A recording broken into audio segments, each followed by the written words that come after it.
speech or of wisdom, declaring unto you the testimony of God.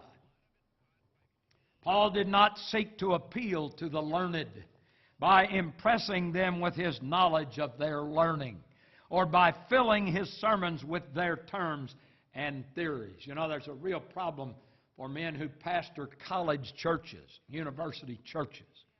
The temptation is to try to impress the professors and the students with one's knowledge and to talk about things that they know, or supposedly they know. Well, you know, my observation through many years and in churches closely connected with our family is that in these college churches and towns, the pastors often lose the interest of the rest of the congregation. They're not even talking to the common people in the congregation, and they lose their interest. Again, Paul says in verses 4 and 5 of this same chapter, "And my speech and my preaching was not with enticing words of man's wisdom, but in demonstration of the Spirit and of power, that your faith should not stand in the wisdom of men, but in the power of God." Many today seek to preach using enticing words of man's wisdom.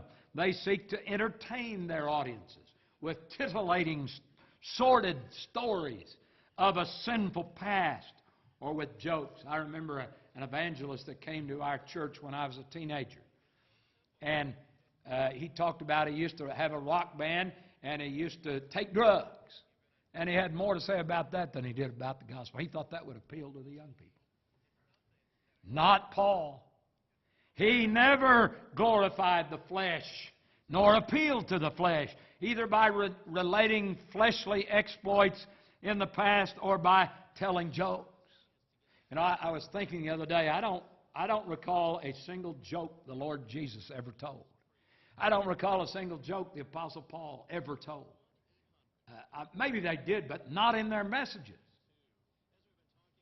God's message does not need this kind of embellishment. Jesus Christ and Him crucified was the great subject of Paul's preaching. And this message was preached in simple and plain terms. You don't have to have a PhD to understand what Paul's talking about. Paul was resolved. He was determined to stick with Christ crucified because, as he says in 1 Corinthians 1:24, "Unto them which are called, both Jews and Greeks, Christ, the power of God and the wisdom of God."